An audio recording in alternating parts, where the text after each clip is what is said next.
Vikramshila IAS coaching institute 14 बीघा ऋषिकेश। भारतीय संविधान राज्य व्यवस्था कर रहे थे हम लोग।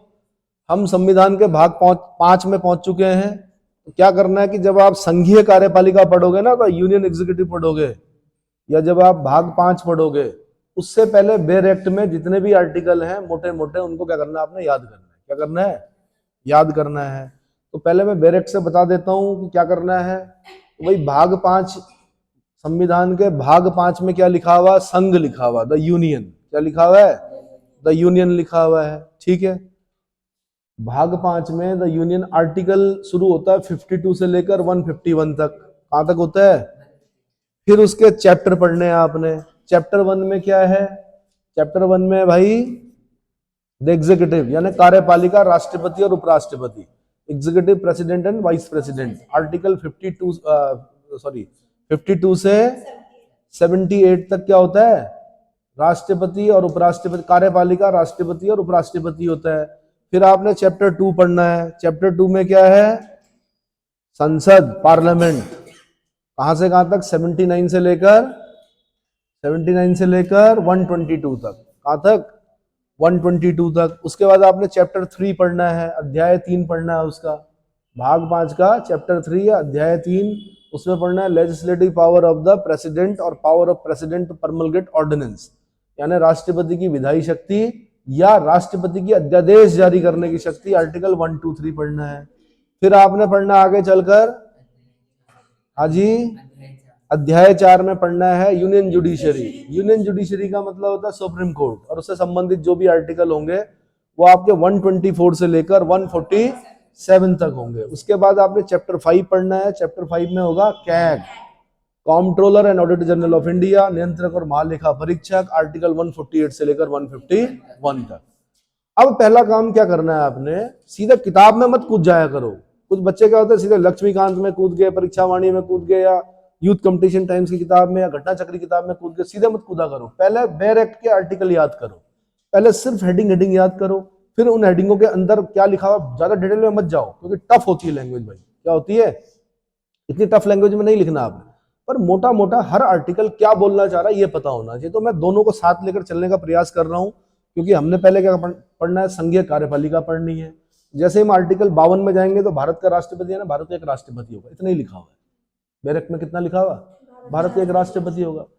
अब क्या होगा कि राष्ट्रपति होगा, इतने में खुश नहीं होना, दम्भ नहीं आना चाहिए कि हमने पढ़ लिया जी 52 में कि एक राष्ट्रपति होगा। अरे भाई, राष्ट्रपति से संबंधित पता नहीं कितने प्रश्न हो सकते हैं। कम से कम 500 क्वेश्चन हो सकते हैं राष्ट्रपति पर। कितने? मोर देन 500 क्वेश्चन बनते हैं राष्ट्रपति पर। खाली इतना याद करने से नहीं होगा कि पहले राष्ट्रपति कौन थे जी, डॉक्टर राजेंद्र प्रसाद थे। अरे ये भी तो पता होना चाहिए केटी शाह लड़े थे उनके विरुद्ध। कौन लड़े थे? और भी पता होना चाहिए कितने राष्ट्रपति हैं। द्रौपदी मुर्मू कौन से नंबर में की राष्ट्रपति हैं? ठीक है। पहली जो क्या आदिवासी राष्ट्रपति हैं वो कौन है? महामहिम द्रौपदी मुर्मू है। ठीक है। उससे पहले आपने पढ़ना कि पहले शेड्यूल कास्ट राष्ट्रपति कौन थे? नारायणन थे, के.आर. नारायणन। ठीक है। फिर पढ़ना है आपने क्या, ऐसे कौन से राष्ट्रपति थे जो पहले दो बार लोकसभा के अध्यक्ष रह चुके थे। तो बहुत सारे क्वेश्चन बनते हैं कुल मिला के, बोलना चाह रहा हूँ। यानी कुछ राष्ट्रपति, एक राष्ट्रपति ऐसे भी हुए जो 2 बार लोकसभा अध्यक्ष रहे। एक राष्ट्रपति, कार्यवाहक राष्ट्रपति ऐसे रहे जो सुप्रीम कोर्ट के क्या थे? चीफ जस्टिस थे। भाई राष्ट्रपति भी नहीं थे, उपराष्ट्रपति भी नहीं थे, तो कौन कार्यवाहक बने? मोहम्मद हिदायतुल्लाह बने। ये सब क्वेश्चन बनते हैं, लेकिन अभी उतना नहीं जाना है आपने। अभी सिर्फ याद करना 52 भारत का एक राष्ट्रपति होगा। फिर आर्टिकल 53 संघ की कार्यपालिका शक्ति। कि संघ की कार्यपालिका शक्ति राष्ट्रपति में निहित होगी। जो एग्जीक्यूटिव पावर्स होगी, यानी the executive power of the union shall be vested in the president and shall be exercised by him either directly or through officer subordinate to him in accordance with the constitution. मतलब इसमें यह बोला गया है कि संघ की कार्यपालिका शक्ति राष्ट्रपति में निहित होगी। तो इतना ही क्वेश्चन पूछता हो कि संघ की कार्यपालिका शक्ति किस में निहित होती है? 4 ऑप्शन होते हैं वहां पर। पहला ऑप्शन देता संसद, क्या देगा? दूसरा देगा प्रधानमंत्री, तीसरा देगा राष्ट्रपति, चौथा कुछ और दे देगा। तो आपने बोला राष्ट्रपति में निहित होती है। किसमें होती है? राष्ट्रपति इसका प्रयोग इस संविधान के अनुसार, ये जो संविधान है हमारा, उसके अनुसार स्वयं या अपने अधीनस्थ अधिकारियों के द्वारा करेगा। अब क्वेश्चन पूछेगा अधीनस्थ अधिकारी मतलब? अधीनस्थ अधिकारी मतलब मंत्री परिषद, मंत्रिमंडल, मंत्रिमंडल बोलते हैं कैबिनेट को, मंत्री परिषद बोलते हैं काउंसिल ऑफ मिनिस्टर्स को। काउंसिल ऑफ मिनिस्टर्स में मंत्रिमंडल भी होता है, राज्य मंत्री मतलब कैबिनेट मिनिस्टर्स भी होते हैं, राज्य मंत्री भी होते हैं, उप मंत्री भी होते हैं। सबसे इंपॉर्टेंट जो होते हैं वो कैबिनेट मिनिस्टर्स होते हैं। कौन होते हैं? कैबिनेट मिनिस्टर्स होते हैं। यानी जो गुप्त मंत्रणाएं होती हैं प्रधानमंत्री सहित, वो कैबिनेट मिनिस्टर्स बैठते हैं उसमें। कभी कभी राज्य मंत्री को भी बुलाया जाता है अगर उससे संबंधित कोई वार्ता चल रही है, ठीक है। उपमंत्री का नंबर जल्दी से नहीं आता है। तो मैंने कहा सबसे इंपॉर्टेंट कौन? मंत्रिमंडल। तो वैसे हम बोलते हैं कि मंत्री परिषद की सलाह के बिना राष्ट्रपति कुछ नहीं कर सकता। तो ये जो अधीनस्थ अधिकारी हैं ये कौन है? मंत्रिमंडल के सदस्य हैं। आप मंत्री परिषद भी बोल सकते हैं, ठीक है। अब साथ में इसी में लिखा हुआ 53 में तीनों रक्षा नहीं पढ़ते थे बचपन में, तीनों सेनाओं का अध्यक्ष कौन होता है? राष्ट्रपति। वो यहां लिखा हुआ 53 के 2 में लिखा हुआ, 53 के 2 में लिखा हुआ है कि संघ के रक्षा बलों का सर्वोच्च समादेश राष्ट्रपति में निहित होगा और उसका प्रयोग विधि के द्वारा विनियमित होगा। किसके द्वारा विनियमित होगा? विधि के द्वारा विनियमित होगा। बाकी बहुत कुछ लिखा हुआ, लेकिन मैंने कहा अभी बेयर एक्ट में ज्यादा पढ़ने की जरूरत नहीं है, सिर्फ इतना इतना याद करो। फिर आपका 54वां आर्टिकल आता 54, राष्ट्रपति का निर्वाचन। राष्ट्रपति का, इसमें बोला गया भाई राष्ट्रपति के निर्वाचन में एक निर्वाचक मंडल होता है। क्या होता है? इलेक्टोरल कॉलेज बोलते हैं। अब यहां से क्वेश्चन बनता है उसमें कौन कौन शामिल होते हैं। तो देखो ध्यान से सुनना कौन कौन होते हैं। नंबर 1 लोकसभा के चुने हुए सदस्य, elected member of Lok Sabha. Number 2 पे elected member of Rajya Sabha. Elected member मतलब राज्यसभा के चुने हुए सदस्य। अब चुने हुए बोलना जरूरी है या निर्वाचित बोलना जरूरी है कि लोकसभा के निर्वाचित सदस्य, राज्यसभा के निर्वाचित, क्योंकि जो नॉमिनेटेड मेंबर होंगे वो भाग नहीं लेंगे। क्या नहीं लेंगे? अच्छा, कभी कभी इन दोनों को एक करके बोलता है वो बोलता है कि संसद के दोनों सदनों के निर्वाचित सदस्य। क्या बोलता है? जो पहला ऑप्शन होगा संसद के दोनों सदनों के निर्वाचित सदस्य, यानी elected member both the house of both the houses. Elected बोलना क्यों जरूरी है? क्योंकि पहले क्या था कि एक आर्टिकल था आर्टिकल 331, कौन सा? और एक और आर्टिकल था 333। ये दो आर्टिकल जो थे वो एंग्लो इंडियन से संबंधित थे। किससे? तो पहले बोला जाता था, मोदी जी ने खत्म कर दिया आर्टिकल। पहले बोला जाता कि अगर लोकसभा का जैसे इलेक्शन हुआ उसमें कोई भी एंग्लो इंडियन जीत के नहीं आया तो 2 एंग्लो इंडियन नॉमिनेट करेगा कौन? राष्ट्रपति। आर्टिकल 331 से। किससे? ये हो गया खत्म प्रथा। कारण ये है कि एंग्लो इंडियन की संख्या 1000 से भी कम है पूरे देश में, और 2 लोग वहां बैठ रखे और 333 से हर राज्य में एक एक बैठे हुए। क्या मतलब है भाई? आप कितने लोगों का प्रतिनिधित्व कर रहे हो, है ना? उस चीज को समाप्त कर दिया गया। राज्यसभा में इलेक्टेड मेंबर ऑफ राज्यसभा बोल रहे हैं, तो राज्यसभा का जब गठन होता है तो ठीक है राज्यों की विधानसभाओं से जाते हैं चुनकर, लेकिन साथ में राज्यसभा के गठन में हम ये भी पढ़ते हैं कि 12 लोग नॉमिनेट होते हैं राष्ट्रपति के द्वारा। साहित्य, कला, विज्ञान, समाज सेवा। साहित्य बोलते हैं लिटरेचर, कला बोलते हैं आर्ट, साहित्य विज्ञान, कला विज्ञान बोलते हैं साइंस, कला आर्ट हो गया, समाज सेवा मतलब सोशल वर्क, ठीक है। ये प्रथा जो थी ना, ये आयरलैंड के संविधान से ली थी। कहां से ली थी? आयरलैंड के संविधान से ली थी। क्यों ली थी? कि सीधी सी बात है, राज्यसभा जो है ना वो उच्च सदन है। क्या है? अपर हाउस है। राज्यसभा की पावर्स नहीं होती है ज्यादा, लेकिन उसके अंदर जो बहस होती है, उसके अंदर जो बातचीत होती है, वो ये माना जाता है बड़े शिक्षित लोग हैं, उस क्षेत्र के सिद्धहस्त लोग हैं, तो वो बात करें तो ज्यादा बेटर होगा। लोकसभा में आपको पता है कि 25 वर्ष का कोई भी व्यक्ति क्या कर सकता है? इलेक्शन लड़कर जा सकता है। और कभी कभी उनका जो ज्ञान होता है, ऐसा प्रशासनिक ज्ञान जो होता है वो ज्यादा नहीं होता है। लेकिन राज्यसभा वैसे ही जैसा हाउस ऑफ लॉर्ड्स, क्या लोकसभा वैसी है जैसा हाउस ऑफ कॉमन्स इंग्लैंड की। अब राज्यसभा में क्या है कि भाई कला पर कोई बातचीत चल रही है, तो यार कला पर ज्यादा अच्छा कौन बोलेगा? एक सांसद बोलेगा आपके द्वारा भेजा गया, या एक ऐसा व्यक्ति बोलेगा जो कला में ही है? लता दीदी बोलेंगी, लता दीदी रही है राज्यसभा में, जावेद अख्तर साहब वो बोलेंगे, है ना।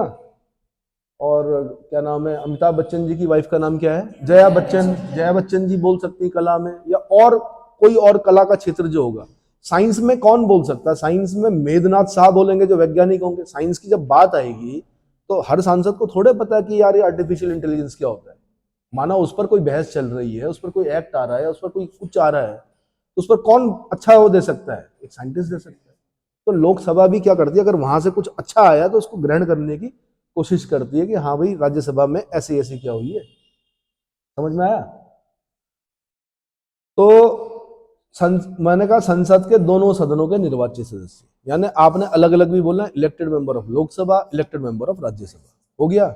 अब भाई कितने राज्य हैं हमारे देश में? और 28 राज्य हैं। वहां पर क्या विधानसभाएं हैं, तो उन विधानसभाओं के निर्वाचित सदस्य। ये निर्वाचित शब्द मैंने इसलिए बोला, संविधान में इसलिए लिखा था क्योंकि हर विधानसभा में एक एंग्लो इंडियन नॉमिनेट करता था राज्यपाल, आर्टिकल 333 से। 333 को कर दिया गया खत्म, ठीक है।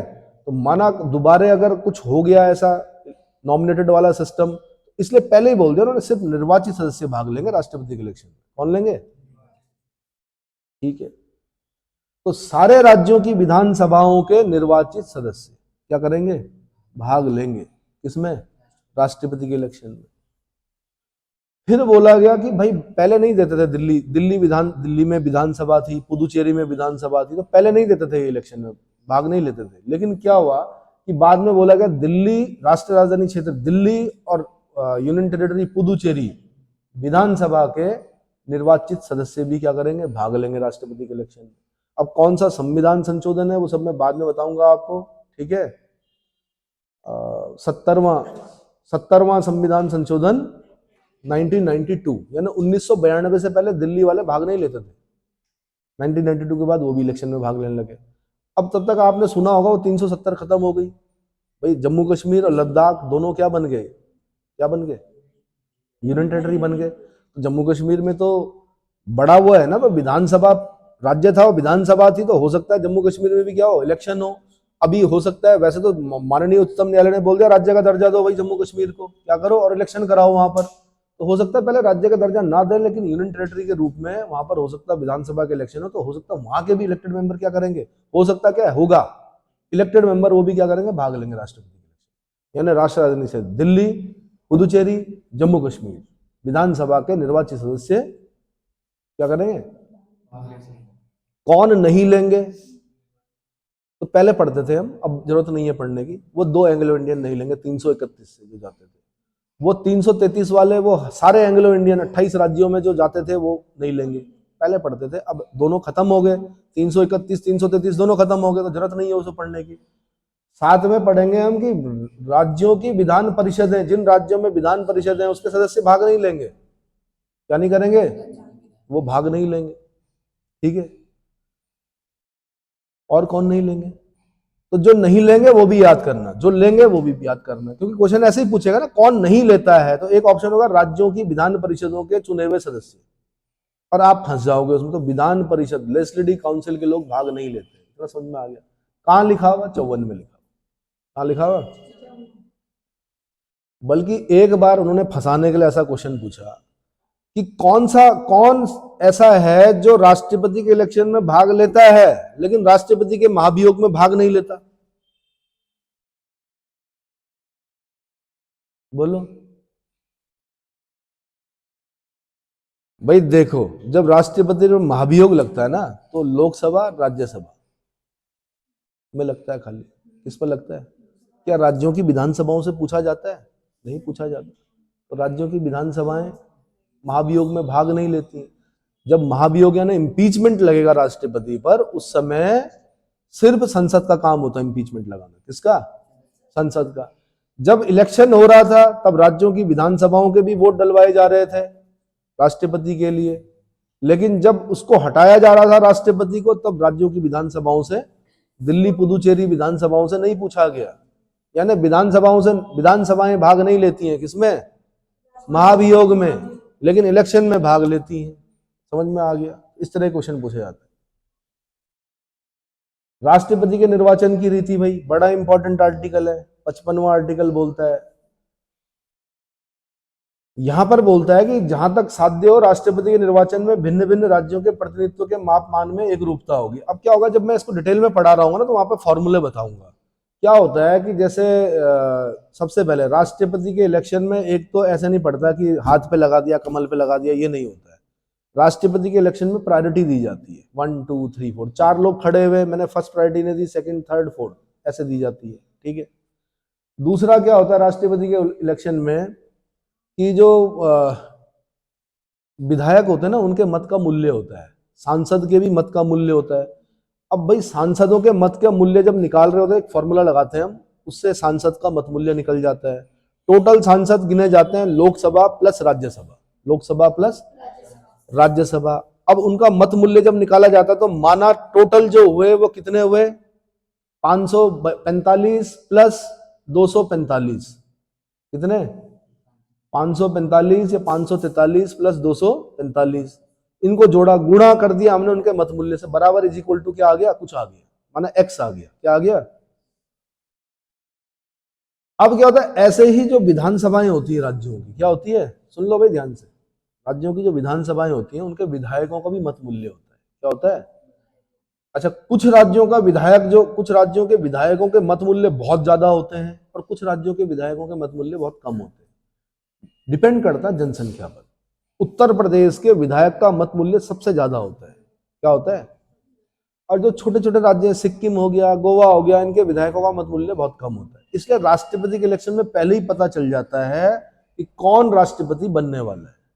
माना बीजेपी की सरकार है, कहां, केंद्र में, एक व्यक्ति बीजेपी की तरफ से खड़ा हुआ, जैसे महामहिम द्रौपदी मुर्मू ही, एक व्यक्ति कांग्रेस की तरफ से खड़ा हो गया, एक व्यक्ति अलग अलग पार्टियों से खड़ा हो गया, ठीक है। अब क्या हुआ, यह देखा जाता है कि केंद्र में तो ठीक है, केंद्र ने, बीजेपी ने खड़ा कर दिया इलेक्शन, बड़े राज्यों में किनकी सरकारें हैं, उत्तर प्रदेश में किसकी है, बिहार में किसकी, महाराष्ट्र में किसकी है, मध्य प्रदेश में किसकी, राजस्थान में किसकी, तो ये बड़े राज्य तय करते हैं, क्योंकि इनके विधायक का मत मूल्य क्या होता है, ज्यादा होता है। कई बार तो ऐसा होता है कि छोटे राज्यों के, माना जैसे सिक्किम है ना, सिक्किम, कितने कितने हैं वहां पर सीटें, 30, कितनी है, 32, 32 सीटें, तो सबका मत मूल्य अगर हम निकाल दें, माना 32 गुना वहां का मत मूल्य, क्योंकि कम होता है, माना निकाल दें, तो वो कई बार बड़े राज्यों के एक विधायक के मत मूल्य के बराबर हो, यानी सिक्किम के सारे विधायक राष्ट्रपति को वोट करें और उत्तर प्रदेश का एक विधायक या दो विधायक मत मूल्य करें, उतना ही होता है बराबर। तो इसका मतलब, इसीलिए दम लगाया जाता है प्रत्येक पार्टी के द्वारा कि राज्यों में भी क्या करें हम, राष्ट्रपति अपना पूर्ण बहुमत जहां पर चाहिए होगा, आधे से अधिक राज्यों का अनुसमर्थन चाहिए होगा, तो कम से कम आधे से अधिक राज्यों में तो हमारी, अगर हम केंद्र में है तो आधे से अधिक राज्यों में भी हमारी क्या होनी चाहिए, सरकार होनी चाहिए। इसके लिए कई साम दाम दंड भेद सब अपनाया जाता है। क्या अपनाया जाता है? आरोप लगाए जाते हैं, प्रत्यारोप लगाए जाते हैं, लगाते हैं ना। बंगाल के इलेक्शन में देखा होगा आपने, बहुत क्या हुआ, पूरी टीम कहां, बंगाल में थी, लेकिन नहीं जीत पाए। बंगाल भी अगर आ जाता तो एक बड़ा राज्य क्या हो जाता, समझ में आया? ठीक है जी। तो भाई दूसरी बात ये कही गई है कि मैं भाषा, लेकिन नंबर जो मिलेंगे वो लिखने पे मिलेंगे, ये समझाने पे नहीं मिलेंगे। ये तो समझ विकसित हो रही है आपकी, जिससे मैं समझा रहा हूं। राज्यों में आपस में ऐसी एकरूपता तथा समस्त राज्यों में संघ और समतुल्यता। अब जैसे समतुल्यता का सिद्धांत क्या होता है, समतुल्यता का सिद्धांत तो क्या होता है, मैंने आपको बताया था कि संसद के ना जितने भी सांसद हैं गुणा उनका मत मूल्य बराबर एक्स निकला। ऐसे सारे राज्यों की विधानसभा में टोटल सीटें जो होंगी, टोटल 70 प्लस 400 में से 403 उत्तर प्रदेश की, उत्तराखंड की 70, ऐसे करते करते माना जो जितनी भी निकली गुणा मत मूल्य। अच्छा, उनके अलग अलग निकालना पड़ेगा। उत्तर प्रदेश का जैसे 403 गुणा मत मूल्य बराबर इतना, उत्तराखंड का 70 गुणा मत मूल्य बराबर इतना, ठीक है, पंजाब का इतना, राजस्थान का इतना, उन सबको जोड़ते हैं तो वो लगभग लगभग बराबर होता है। यानी सांसदों का मत मूल्य और जितने भी विधायक हैं देश में, समस्त विधायकों का मत मूल्य को जब हम निकालते हैं टोटल, तो वो क्या होता है, बराबर होना चाहिए। लगभग 100-150 का अंतर, 50 का अंतर हो सकता है, लेकिन मैंने कहा लगभग लगभग क्या होता है। तो ये सिद्धांत आगे पढ़ेंगे, अभी सिर्फ भाषा सुन लो, अभी समझ में नहीं आएगा, लेकिन फिर भी बेरेक्ट क्या लिखती है, समस्त राज्यों और संघ में समतुल्यता प्राप्त करने के लिए संसद और प्रत्येक राज्य की विधानसभा का प्रत्येक निर्वाचित सदस्य ऐसे निर्वाचन में जितने मत देने का हकदार होगा उसकी संख्या, रीति बता रखी कैसे कैसे करके होगी, फॉर्मूले बता रखे हैं, वो फॉर्मूले मैंने बाद में बताने हैं। आपने खाली बोलना 55 में क्या, राष्ट्रपति के निर्वाचन की रीति। अभी डिटेल नहीं बता रहा हूं, डिटेल मैंने अगली क्लास में बताना है, ठीक है, जब हम वहां पे पहुंचेंगे। अगला जो बताता है वो बताता है 56 राष्ट्रपति की पदावधि। भाई राष्ट्रपति की पदावधि मतलब कितना रहेगा राष्ट्रपति, तो वैसे तो मैं बता दूं कि जब तक अगला राष्ट्रपति गद्दी पर नहीं बैठता तब तक पहला राष्ट्रपति सीट खाली नहीं छोड़ी जाती कभी भी। लेकिन 5 वर्ष जो कार्यकाल होता है राष्ट्रपति का वो कितना होता है, इसीलिए इलेक्शन पहले ही करा दिए जाते हैं। राष्ट्रपति बैठे हुए हैं, उनका कार्यकाल भी पूरा नहीं हुआ, इलेक्शन पहले ही हो जाता है, दूसरा राष्ट्रपति पहले से क्या होता है, तैयार रहता है, फिर वो त्यागपत्र देंगे, फिर दूसरे अगले राष्ट्रपति। तो राष्ट्रपति अपनी पद ग्रहण करने की तारीख से 5 वर्ष की अवधि तक रहते हैं। कितने? 5 साल का कार्यकाल होता है। राष्ट्रपति को अगर त्यागपत्र देना होगा तो किसको देंगे वो त्यागपत्र? उपराष्ट्रपति को। राष्ट्रपति उपराष्ट्रपति को देता, उपराष्ट्रपति राष्ट्रपति को देता त्यागपत्र। कभी भी अपना पद त्याग सकते हैं। कौन? राष्ट्रपति या उपराष्ट्रपति, जिनको भी देना होगा। तो जब राष्ट्रपति अपना त्यागपत्र उपराष्ट्रपति को देगा तो उपराष्ट्रपति का कर्तव्य होगा कि तुरंत वो लोकसभा अध्यक्ष को सूचित करे। क्या करे? और बताए कि महामहिम ने त्यागपत्र दे दिया है। क्या कर दिया है? लोकसभा को भी तो पता होना चाहिए। तो लोकसभा अध्यक्ष को तुरंत सूचित करेगा कौन? उपराष्ट्रपति, कि महामहिम ने त्यागपत्र दे दिया है। दूसरा, राष्ट्रपति को क्या हटाया जा सकता है? बिल्कुल हटाया जा सकता है। अगर वो संविधान का अतिक्रमण कर दें, असंवैधानिक कार्य कर दें, तो उन पर महाभियोग लगाया जा सकता है। अब देखो दो क्वेश्चन बनते हैं कि राष्ट्रपति को महाभियोग द्वारा हटाया जा सकता है, ये कहां पर लिखा हुआ है? ये आर्टिकल 56 में लिखा हुआ है। लेकिन पूछेगा महाभियोग की प्रक्रिया कहां पर दे रखी है, तो आंसर 61 में दे रखी है। किसमें दे रखी है? 61 में दे रखी है। और 61 में क्या कह रखा है? 61 का एक फॉर्मूला है सीधा सा, मैं समझा देता हूं अभी। 61 में कह रखा कि अगर राष्ट्रपति ने असंवैधानिक कार्य कर लिया तो महाभियोग कहां चलेगा? पहला प्रश्न तो यही है। तो इधर ऑफ द हाउस, किसी भी सदन में। क्या पहला जो शब्द लिखना है आपने, क्या लिखना है फॉर्मूले में? किसी भी सदन में चल सकता है। चलाने के लिए क्या करना पड़ेगा? जिस भी सदन में चल रहा है, या तो लोकसभा में चलेगा या राज्यसभा में। तो जो लोकसभा में माना चलेगा, शुरू चलेगा, वहां के 1/4 सदस्य एक संकल्प पत्र लिखेंगे। उसमें लिखेंगे कि महामहिम ने असंवैधानिक कार्य किया है, इन पर हम क्या करना है? महाभियोग चलाना है। क्या करना है? महाभियोग चलाना है। वो लोकसभा अध्यक्ष को दे देंगे संकल्प पत्र। किसको? और 14 दिन पहले राष्ट्रपति को सूचित करेंगे कि महामहिम आप पर 14 दिन बाद लोकसभा के अंदर क्या होना है? महाभियोग की प्रक्रिया, इंपीचमेंट की प्रक्रिया चलनी है। अब 14 दिन के बाद उसी सदन में, जिस सदन ने संकल्प पत्र प्रस्तुत किया था, उसी सदन में क्या होगा? वोटिंग होगी। 2/3 बहुमत से पारित हो गया। क्या हो गया? अब वो दूसरे सदन में जाएगा। अब कहां जाएगा? राज्यसभा में। राज्यसभा में क्या होगा? राज्यसभा में राष्ट्रपति या तो स्वयं या अपने वकील के माध्यम से अपनी पैशनेट एडवोकेसी करेगा, बोलेगा मैंने असंवैधानिक कार्य नहीं किया, या प्रूव करने की कोशिश करेगा।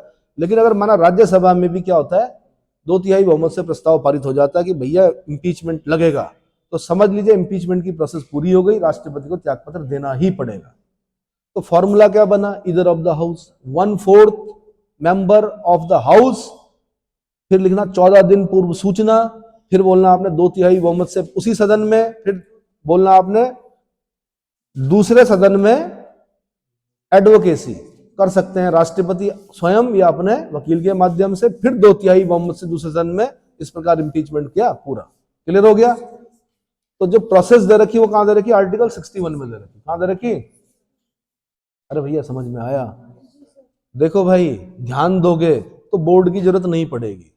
मेरा अपना पैटर्न है, मैं अपने तरीके से सिखाता हूं, सब कुछ किताबों में लिखा हुआ, सुंदर सुंदर बोर्डों पे लिखकर। अगर आपकी समझ, मुझे पकड़ो, मैं मंडूक विधि से पढ़ाता हूं, पहले बता दो। मंडूक विधि समझते हो? अरे मंडूक विधि हमारी वैदिक शिक्षा की परंपरा है। आप उन्हीं की वंशज हो। हमारे जो पूर्वज थे उन्होंने अपनी शिक्षा को अपने कंठ में रखा था। कहां रखा था? कंठ में। मंडूक विधि का मतलब वैदिक शिक्षा में गुरु आगे से क्या करते थे?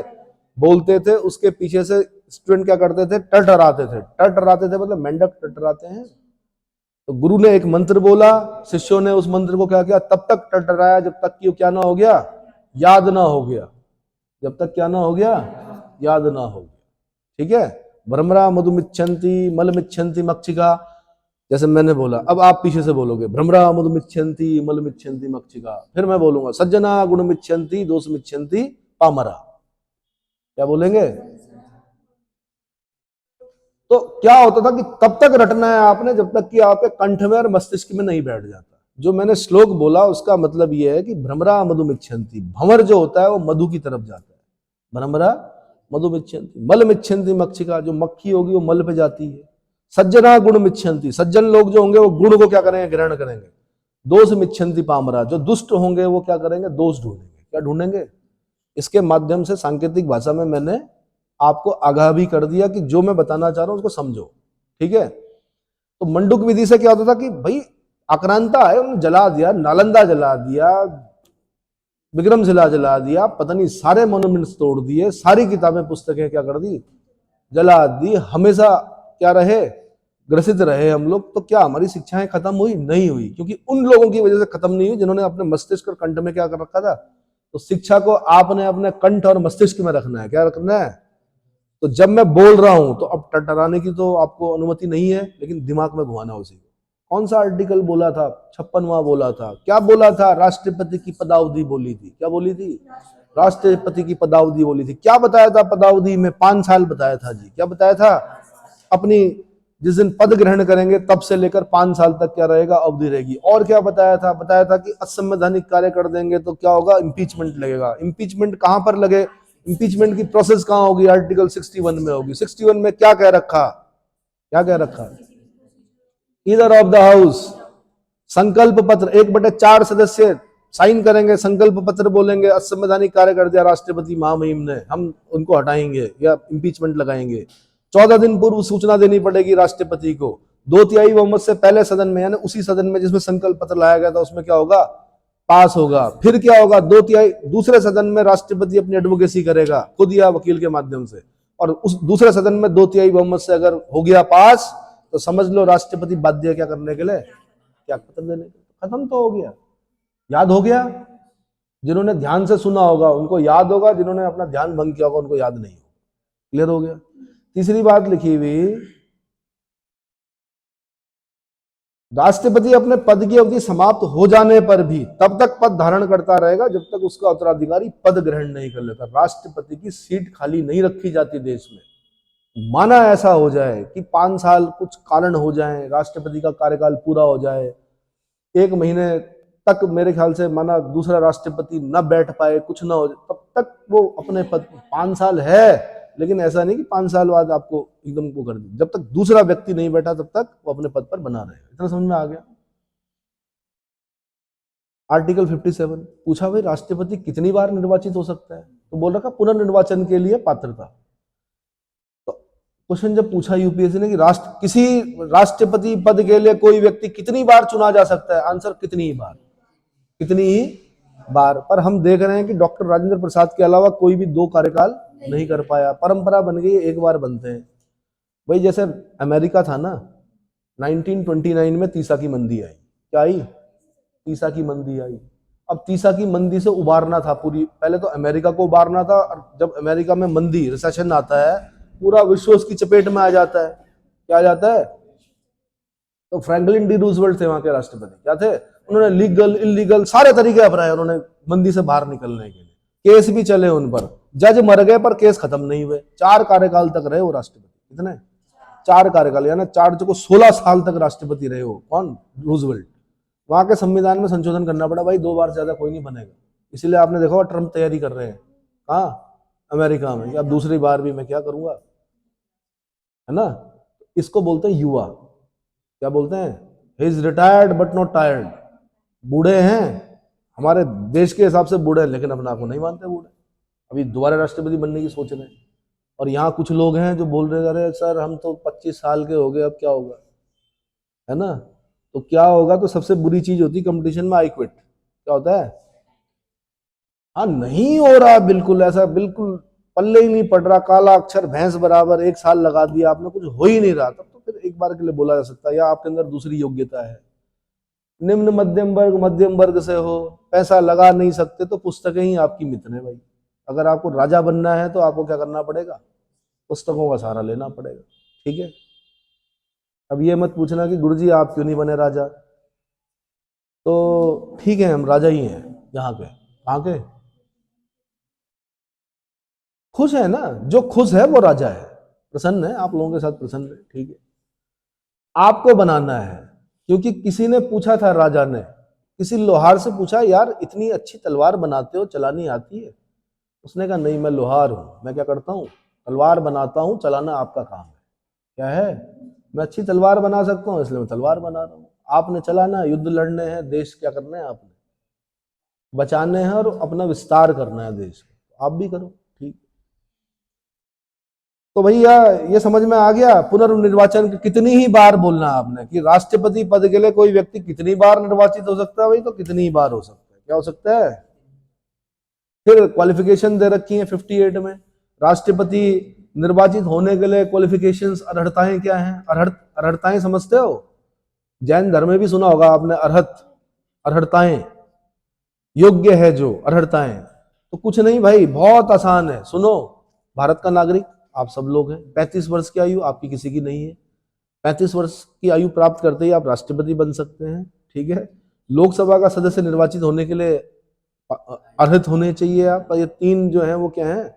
और कोई व्यक्ति जो भारत सरकार या किसी राज्य सरकार के अधीन अथवा उप सरकारों में से किसी के नियंत्रण में, किसी स्थानीय अन्य प्राधिकारी के अधीन कोई लाभ का पद धारण न करता हो, क्या ना करता हो, ना तो राज्य सरकार के अंडर में किसी पद पर, न ही केंद्र सरकार के अधीन या भारत सरकार के अधीन किसी पद पर लाभ का पद धारण नहीं करना चाहिए, राष्ट्रपति निर्वाचित होने के लिए पात्र नहीं होगा अगर लाभ का पद धारण करता। तो क्या है, भारत का नागरिक हो, 35 वर्ष की आयु पूरी कर चुका हो, लोकसभा का सदस्य निर्वाचित होने की योग्यता रखता हो या अर्हत हो, और कोई लाभ का पद धारण न करता हो, ये 4 योग्यताएं होनी चाहिए।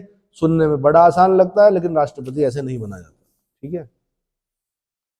क्योंकि एक तो धरती पकड़, उन्होंने प्रधान से लेकर राष्ट्रपति तक का इलेक्शन लड़ा, मखौल उड़ाया उन्होंने किसका, लोकतंत्र का। उन्होंने कोई भी घुस जाएगा ऐसे तो राष्ट्रपति कोई बन जाएगा। तो फिर संशोधन हुए, फिर बोला गया भाई कितने लोग नाम लेंगे, कितने लोग उनका समर्थन करेंगे, तो उसके लिए आपकी मित्रता होनी चाहिए सांसदों में या विधायकों में। वो आगे पढ़ाऊंगा मैं कि इतने लोग नाम लेंगे कि भाई हम इनको राष्ट्रपति बनाना चाहते हैं, उतने ही लोग इनका समर्थन करेंगे नाम का, तब माना जाएगा ये कैंडिडेट है किसके, राष्ट्रपति के। फिर ये क्या करेंगे, पैसा जमा करेंगे, जिसको बोलते हैं जमानत राशि जमा करेंगे। वो जमानत राशि आरबीआई में मतलब जाएगी, किसका हिस्सा होगी वो, होती थोड़ी सी है जमानत राशि, कितनी होती है वो मैं आगे पढ़ाऊंगा, अभी नहीं पढ़ा रहा हूं, ज्यादा हो जाएगा हौच पौच।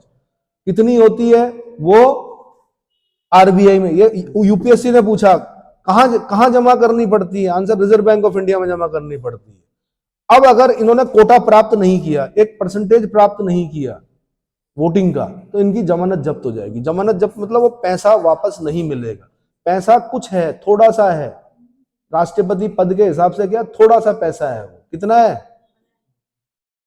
15,000 रुपए है ना यार। 15,000 रुपए अगर जब्त कर दिया आरबीआई ने तो क्या क्या हो गया, कुछ भी नहीं, लेकिन बेइज्जती भाई, क्या हो गई, इज्जत खराब हो गई, क्या हो गई, तो बेइज्जती मानी जाती है कि अगर एक परसेंटेज आपने क्या नहीं किया, प्राप्त नहीं किया वोट का, तो क्या होगा, जमानत जब्त हो जाएगी। समझ में आ गया ये चीज। तो ये सब चीजें हम बाद में डिटेल में पढ़ेंगे, पुस्तक से पढ़ेंगे, पहले बेरेक्ट से पढ़ो, बेरेक्ट में ये सब चीजें नहीं लिखी होती है, लेकिन क्वेश्चन वहां से बनते हैं जो किताबों में लिखा हुआ है, ठीक है। पहले बेरेक्ट में समझो उस चीज को।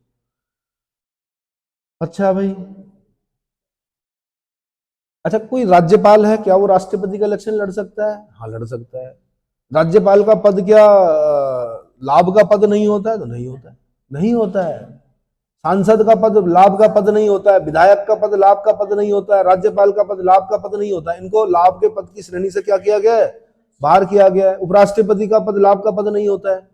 अब आप बोलोगे यार इतने ऊंचे वेतन, दूसरा सबसे ऊंचा वेतन उपराष्ट्रपति लेता है, उसको लाभ का पद क्यों नहीं किया? हम तो खाली इतना ही कमाते हैं, इनकम टैक्स लगता है हम पे, हमारे पद को लाभ का पद।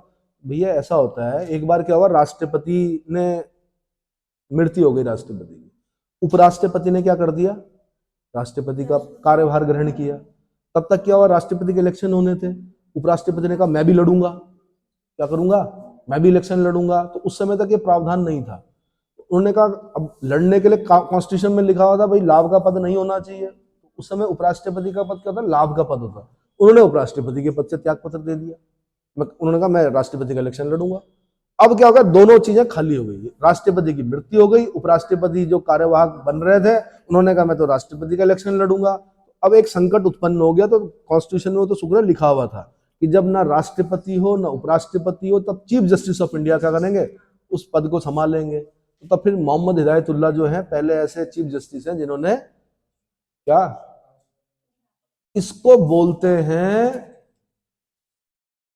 लक, क्या बोलते हैं, राजनीति से दूर दूर तक कोई नाता नहीं, कोई राष्ट्रपति। लेकिन मुझे ऐसा लगता है लॉ ऑफ अट्रैक्शन मन में आता होगा चीफ जस्टिस के क्या ऑफ इंडिया जो थे, कभी सोचा होगा उन्होंने उसको कि अगर मैं राष्ट्रपति होता तो कितना अच्छा होता। और सृष्टि ने षड्यंत्र किए, क्या किए, सृष्टि ने षड्यंत्र किए और उनके सामने वो राष्ट्रपति की कुर्सी क्या कर दी, और उनका नाम भारतीय इतिहास में हमेशा के लिए दर्ज हो गया कि मोहम्मद हिदायतुल्लाह पहले ऐसे क्या हैं चीफ जस्टिस ऑफ इंडिया हैं जिन्होंने राष्ट्रपति पद पर कार्यभार संभाला है। इसीलिए सपने देखो, क्या देखो, सपने। भले ही आप अभी आपको लग रहा हो कि मैं ग्रुप सी निकाल सकता हूं या निकाल सकती हूँ जी, आईएएस का सपना देखो, डीएम बनना है तो डीएम बनूंगी, क्या बनूंगी, है ना। बहन मायावती ने डीएम की तैयारी करना चाह रही थी, धनवन नहीं था कुछ भी, लेकिन कहीं सपना देखा सीएम बनूंगी। काशीराम जी आए, काशीराम ने पूछा हाँ भाई क्या कर रही हो लड़की तुम, लड़की ने कहा मैं चाह रही हूँ डीएम की तैयारी करूं।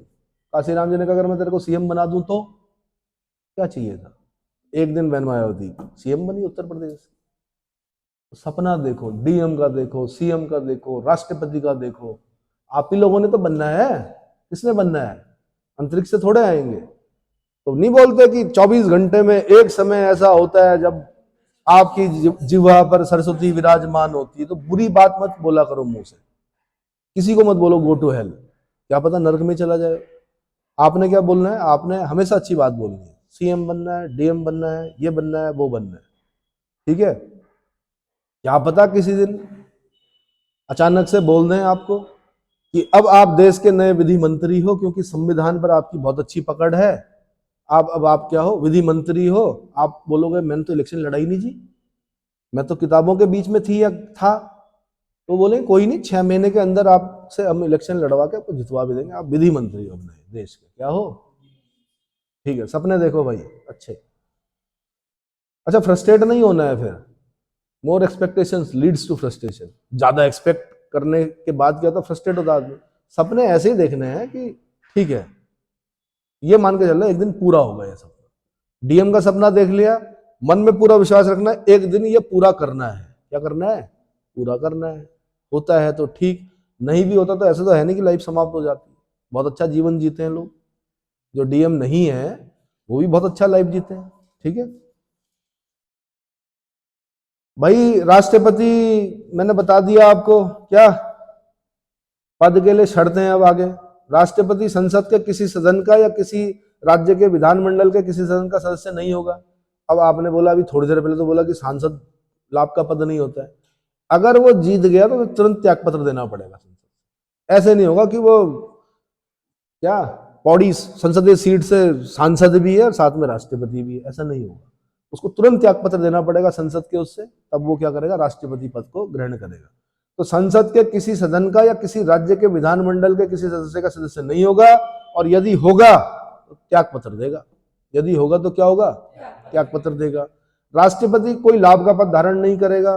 राष्ट्रपति बिना किराया दिए, अरे भैया राष्ट्रपति भवन बिना किराया थोड़ा लगता है, राष्ट्रपति बिना किराया दिए शासकीय निवासों का उपयोग का हकदार होगा। राष्ट्रपति भवन 240 कमरे और कौन सा गार्डन, अमृत उद्यान, है ना।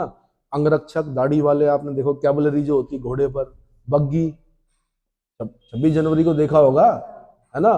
पता नहीं कितना कर्मचारी वृंद अंदर, कहा, राष्ट्रपति भवन में। रायसीना हिल्स बोलते हैं उसको, क्या बोलते हैं। बड़े बड़े जो राष्ट्राध्यक्ष आएंगे वो सबसे पहले मतलब प्रधानमंत्री से मिलेंगे, आपसे ही मिलेंगे, ठीक है। भोज होगा, रोज का शेड्यूल क्या होता है, फिक्स होता है। जितने भी राजदूत आएंगे सबसे पहले प्रत्यय पत्र लेके आएंगे कि महामहिम हमें हमारे देश के महामहिम ने क्या किया है, हमें राजदूत बनाया, इस पे साइन कर दो। तब उनको दूतावास क्या होंगे, आवंटित होंगे, ठीक है ना। बहुत काम होते हैं भाई। फिर आप बोलते कि हम पे बहुत काम है, क्या करना कि असाइनमेंट बनाना है कॉलेज, बताओ यार। राष्ट्रपति की उपलब्धियां और भत्ते उनकी पदावधि के दौरान कम नहीं किए जाते भाई। क्या नहीं किए जाते, पदावधि के दौरान कम नहीं किया जाते। 5 लाख रुपए वेतन मिलता है, 12 पंजे 60 लाख रुपए, कितना, 60 लाख रुपए सालाना। अब सोच लो आप, अच्छा पैकेज है। राष्ट्रपति द्वारा शपथ और प्रतिज्ञा, राष्ट्रपति की जो शपथ है या प्रतिज्ञा है वो अनुसूची 3 में नहीं है, जबकि हमने 12 अनुसूचियां पढ़ी थी। तीसरी अनुसूची में ओथ एंड अफर्मेशन, शपथ और प्रतिज्ञा के प्रारूप पढ़े थे। वहां पर राष्ट्रपति उपराष्ट्रपति की शपथ नहीं होती। राष्ट्रपति की शपथ का अलग आर्टिकल है 60। ये संविधान के परिरक्षण, प्रतिरक्षण और क्या किसकी शपथ लेते हैं? इनकी शपथ स्पेशल होती है। संविधान के परिरक्षण, संरक्षण और प्रतिरक्षण की शपथ लेते हैं। किसकी लेते हैं? Preserve, protect and defend the constitution. इसलिए इनकी शपथ अलग मानी जाती है। आर्टिकल 60। आर्टिकल 61 में फिर है राष्ट्रपति पर महाभियोग चलाने की प्रक्रिया। क्या है? इम्पीचमेंट। मैंने बता दिया आपको कैसे कैसे चलता है। ठीक है, 2/3 बहुमत से दोनों सदनों में, तो किसी भी सदन में शुरू हो सकता है, बता दिया था मैंने। फिर आर्टिकल 62 बोलता है राष्ट्रपति के पद में रिक्ति को भरने के लिए क्या? निर्वाचन करने का समय और आकस्मिक रिक्ति को भरने के लिए निर्वाचित व्यक्ति की पदावधि। तो इसके बारे में सारा मैं डिटेल में बताऊंगा। फिलहाल पहले क्या करना है, आपने आर्टिकल याद करने हैं। फिर ऐसे ही आर्टिकल 63 बोलता है भारत का उपराष्ट्रपति। क्या बोलता है? भारत का एक उपराष्ट्रपति होगा। फिर 64 में क्या रहेगा कि भारत का जो उपराष्ट्रपति होगा वो राज्यसभा का पदेन सभापति होगा। क्या होगा? तो यहां से क्वेश्चन पूछता है कौन सा सदन है जिसके सदस्य अपने अध्यक्ष का चुनाव नहीं करते हैं? लोकसभा में तो लोकसभा अध्यक्ष जो बनता है लोकसभा करती है। राज्यसभा में थोपा गया, इम्पोज किया गया, उपराष्ट्रपति ही आपका अध्यक्ष होगा। क्या होगा? अध्यक्ष नहीं बोलते, चेयरपर्सन बोलते, सभापति बोलते, कि जो उपराष्ट्रपति होगा वही आपका क्या होगा? चेयरपर्सन होगा या सभापति होगा। बाकी उपसभापति वो अपने में से चुनते हैं। समझ में आ गया? उपराष्ट्रपति पद के लिए किसी व्यक्ति को कितना वेतन मिलता है? 0। लेकिन क्योंकि वो राज्यसभा का पदेन सभापति होता है, एक्स ऑफिशियो चेयरपर्सन होता है किसका? काउंसिल ऑफ स्टेट्स का, इसलिए उसको दूसरा सर्वोच्च वेतन मिलता है देश में। किसको? उपराष्ट्रपति। इतना समझ में आया? समझ में आया कि नहीं आया भाई? हाँ।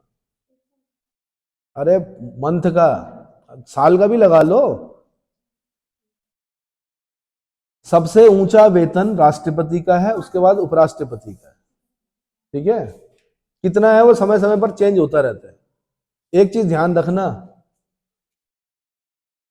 ध्वनि मत से सुना है आपने, पारित होती कुछ चीजें संसद में। जब सांसदों के वेतन बढ़ते हैं ना, वो दिन ऐसा लगता है कि संसद एक है। क्या है? पक्ष और विपक्ष ध्वनि मत से यस करते हैं। क्यों? क्योंकि वेतन बढ़ रहा भाई। क्या बढ़ रहा?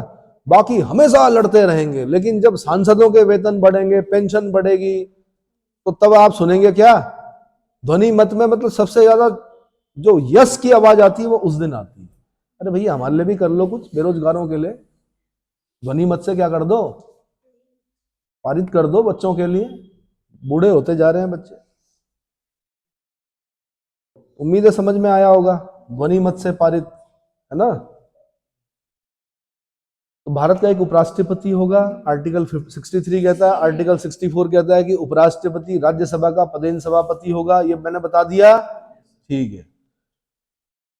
राष्ट्रपति के पद में आकस्मिक रिक्ति के दौरान या उसकी अनुपस्थिति में उपराष्ट्रपति का राष्ट्रपति के रूप में कार्य करना या उसके कृत्यों का निर्वहन। आर्टिकल 65 में कहा गया कि माना राष्ट्रपति अस्वस्थ हैं, राष्ट्रपति नहीं है या पद खाली है, तो उनकी जगह पर कौन पद संभालेंगे?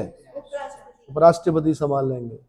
आर्टिकल 67 में उपराष्ट्रपति का निर्वाचन दे रखा। उपराष्ट्रपति के 66 में उपराष्ट्रपति का निर्वाचन दे रखा। बोल रखा भैया उपराष्ट्रपति के निर्वाचन के लिए भी निर्वाचक मंडल जो होगा उसमें संसद के दोनों सदनों के सदस्य, यहाँ पे निर्वाचित नहीं लिखा होता, संसद के दोनों सदनों के सदस्य। ठीक है। अच्छा एक चीज बताता हूं, जब राष्ट्रपति के लिए हम पढ़ रहे थे कि राज्यसभा के निर्वाचित सदस्य, इसका मतलब क्या हुआ? वो 12 लोग भाग नहीं लेते हैं जो साहित्य, कला, विज्ञान, समाज सेवा में लब्ध प्रतिष्ठित या ख्याति लब्ध होते हैं, वो भाग नहीं लेते हैं राष्ट्रपति के इलेक्शन में। माना मैं राष्ट्रपति हूं, मैंने ये 12 लोग क्या कर दिया? नॉमिनेट कर दिए। मैंने कहा आप कला से हो, आप विज्ञान से हो, मैंने कहा मैं दोबारा राष्ट्रपति का इलेक्शन लड़ रहा हूं, आप लोग मुझे वोट नहीं करोगे? क्योंकि आपका कार्यकाल तो 6 साल का है। राज्यसभा के सदस्यों का कार्यकाल कितना होता है? 6 साल का। हाँ, अगर आप 60 दिन तक अनुपस्थित रहोगे तो आपकी मेंबरशिप खत्म हो जाएगी। क्या हो जाएगी? तो 60 दिन तक अनुपस्थित नहीं रहना। जितने भी साहित्य, कला, विज्ञान, समाज सेवा वाले हैं वो क्या करते हैं कि 50 दिन नहीं जाते हैं, 51वें दिन बैठ जाते हैं। क्या करते हैं? ये शिकायत भी है इन लोगों से कि ये सारे उसमें नहीं बैठते हैं। अब क्या है कि मैं दोबारा राष्ट्रपति के लिए इलेक्शन में खड़ा हो गया, तो यार जो 12 लोग मेरी तो हो, मैंने तो आपको क्या किया था, नॉमिनेट किया था, इसलिए बोला था इलेक्टेड मेंबर ऑफ राज्यसभा। लेकिन यहां पर बोला जाता है लोकसभा और राज्यसभा के सारे सदस्य उपराष्ट्रपति के इलेक्शन में भाग ले। क्लियर हो गया कि नहीं हुआ? हाँ, कौन लोग? इम्पीचमेंट में सब भाग लेंगे, इम्पीचमेंट में सब भाग लेंगे, है ना। कोई व्यक्ति उपराष्ट्रपति निर्वाचित होने का पात्र कब होगा? वही भारत का नागरिक हो, 35 वर्ष की आयु पूरी कर चुका हो। बस राष्ट्रपति उपराष्ट्रपति में इतना अंतर है, दो चीजें सेम है, भारत का नागरिक, 35 वर्ष की आयु। वहां लिखा होता लोकसभा का सदस्य निर्वाचित होने के योग्य हो, अर्हत हो, यहाँ पे लिखा था राज्यसभा का सदस्य होने के लिए अर्हत हो। चौथी चीज सेम है, लाभ का पद धारण ना करता हो। क्या ना करता हो? ना तो भारत सरकार ना राज्य सरकार के अधीन किसी पद को, लाभ का पद को पर धारण ना करता हो। इतना समझ में आ गया? और 67 में लिखा हुआ उपराष्ट्रपति की पदावधि, भाई क्या लिखी हुई? उपराष्ट्रपति की पदावधि इनकी भी 5 साल होती है भाई। क्या होती है? इनको भी अगर त्याग पत्र देना है तो क्या करेंगे? राष्ट्रपति को देंगे, राष्ट्रपति उपराष्ट्रपति को, उपराष्ट्रपति राष्ट्रपति। समझ में आ गया? अच्छा जी, और क्या लिखा हुआ? अगर राज्यसभा को अपने, अच्छा राष्ट्रपति को अगर हटाना है, ओ सॉरी उपराष्ट्रपति को अगर हटाना है तो राज्यसभा में लाना पड़ता है संकल्प। कहाँ लाना पड़ता है? तो राज्यसभा क्या करती है? एक संकल्प लाती है, वही फिर 14 दिन पूर्व सूचना देगी उपराष्ट्रपति को, फिर उसके बाद क्या करेगी? समस्त सदस्यों के बहुमत से पारित किया जाएगा, फिर लोकसभा के पास भेजा जाएगा, लोकसभा भी क्या होगी? सहमत होगी। यहाँ पे 2/3 नहीं लिखा हुआ, बहुमत लिखा हुआ खाली। क्या लिखा हुआ? राज्यसभा ने बहुमत से एक प्रस्ताव पारित कर दिया कि हम उपराष्ट्रपति को हटाना चाहते हैं भाई। उसके बाद लोकसभा से पूछेगी, हाँ भाई आप सहमत हो? लोकसभा भी सहमत है, तो उपराष्ट्रपति को हटाया जा सकता है। क्लियर हो गया? उपराष्ट्रपति भी तब तक पद धारण करता है जब तक उसका उत्तराधिकारी नहीं आ जाता। वैसे 5 साल है कार्यकाल। कितना है? 5 साल का है। बाकी बहुत सारे आर्टिकल हैं। उपराष्ट्रपति के पद में रिक्ति को भरने के लिए निर्वाचन करने, ऐसे उपराष्ट्रपति के लिए भी बोला हुआ कि निर्वाचन कब होगा, किस टाइम पर कराएंगे, है ना। और आकस्मिक रिक्ति को भरने के लिए निर्वाचित व्यक्ति की पदावधि। तो भाई राष्ट्रपति की अगर माना मृत्यु हो जाती है, पद खाली हो जाता है, तो उपराष्ट्रपति पदभार संभालता है। लेकिन उपराष्ट्रपति का पद खाली हो जाता है तो उसके लिए कोई व्यवस्था नहीं है। समझ में आया? उपराष्ट्रपति नहीं होता कोई, उपराष्ट्रपति का पद खाली है तो खाली है। बाकी फिर राज्यसभा की कार्यवाही जो होती है वो उपसभापति संभालते हैं। कौन संभालते हैं? और वैसे भी राज्यसभा की कभी कार्यवाही देखेंगे तो कभी उपराष्ट्रपति बैठते हैं, कभी मतलब कभी सभापति बैठते हैं, कभी उपसभापति बैठते हैं, तो चेंज होते रहते हैं। कार्यवाहियां लंबी चलती हैं, ठीक है। जिस एज में वो लोग बैठते हैं तो उस एज में ऐसे नहीं बैठ सकते कि 8 घंटे तक लगातार बैठे, ठीक है।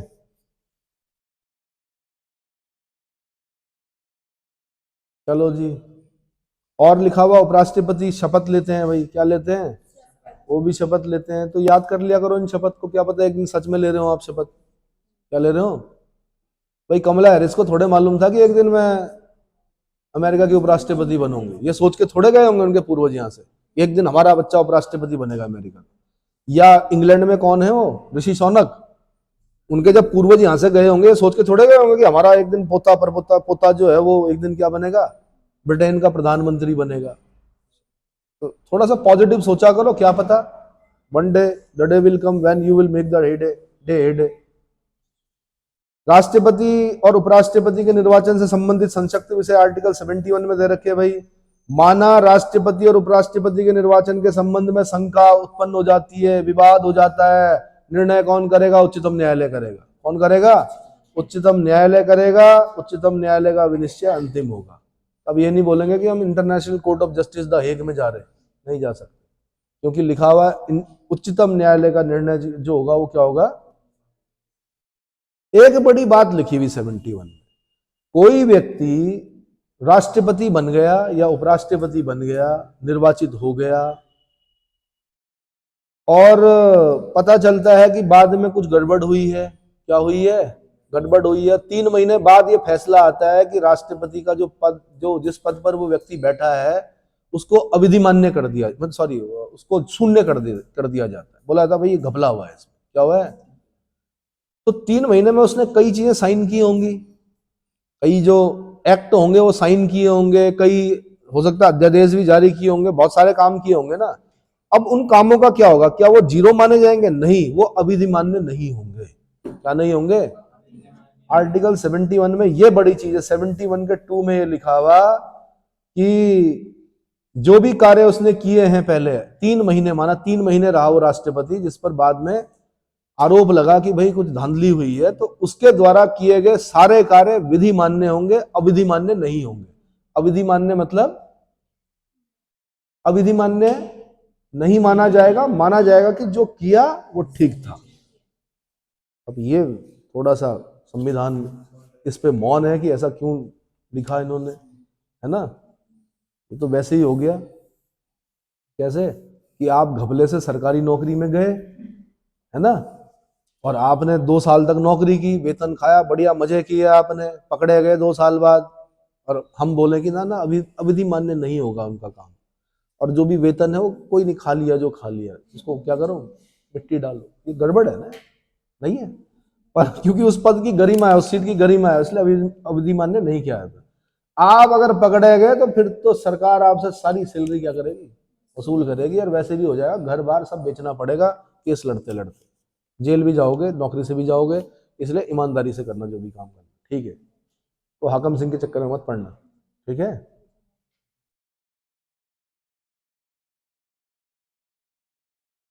सेवेंटी टू जो है वो क्षमादान की शक्ति है भाई। राष्ट्रपति की क्या है? क्षमादान की शक्ति है, ठीक है। क्षमादान की शक्ति में बहुत सारी चीजें पढ़ते हैं हम, कि दंड को क्षमा करना, उसका परविलंबन करना, विराम करना, परिहार करना, दंडादेश का निलंबन, परिहार, लघुकरण, इन सबको मैं डिटेल में बताऊंगा जब मैं पूरा पढ़ा रहा हूंगा। अभी आपने सिर्फ बोला 72 क्षमादान की शक्ति। क्या 72 के साथ ना कभी 161 पढ़ना, आप आर्टिकल 161 में जाएंगे तो राज्यपाल की क्षमादान की शक्ति होगी वहां पर। क्या होगी?